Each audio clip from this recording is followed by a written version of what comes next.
Remuneration కింద ఏదైనా హీరోలు ఒక ఏరియా రైట్స్ తీసుకోవడం అన్నది తెలుగు సినిమాలో ఎప్పటి నుంచో ఉన్నది. మెగాస్టార్ చిరంజీవి ఆ రోజుల్లోనే నైజాం హక్కుల్ని పారితోషికం కింద తీసుకునేవాడు. ఇప్పుడు కూడా కొందరు స్టార్ హీరోలు ఆ బాటలో నడుస్తున్నారు.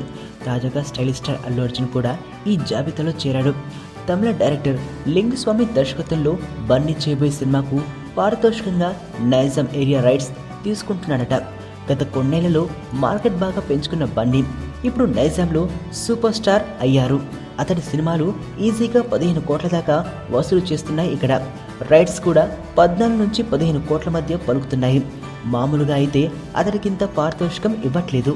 అయితే లింగుస్వామితో చేసేది ద్విభాష చిత్రం, పైగా సరైనడు లాంటి బ్లాక్ బస్టర్ హిట్ కొట్టి ఊపు మీదున్నాడు.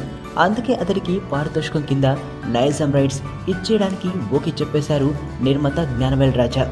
ఈ వార్త వాస్తవమైతే పవన్ కళ్యాణ్, మహేష్ బాబుల తర్వాత తెలుగులో అత్యధిక పారితోషికం అందుకుంటున్న హీరో బన్నీనే అవుతాడు.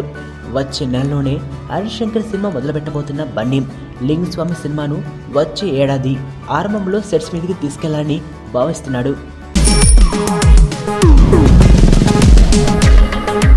ప్రపంచంలో ప్రతి ప్రేమ కథ మధురంగా ఉంటుంది. మనది మనకు మరీ అద్భుతంగా ఉంటుంది.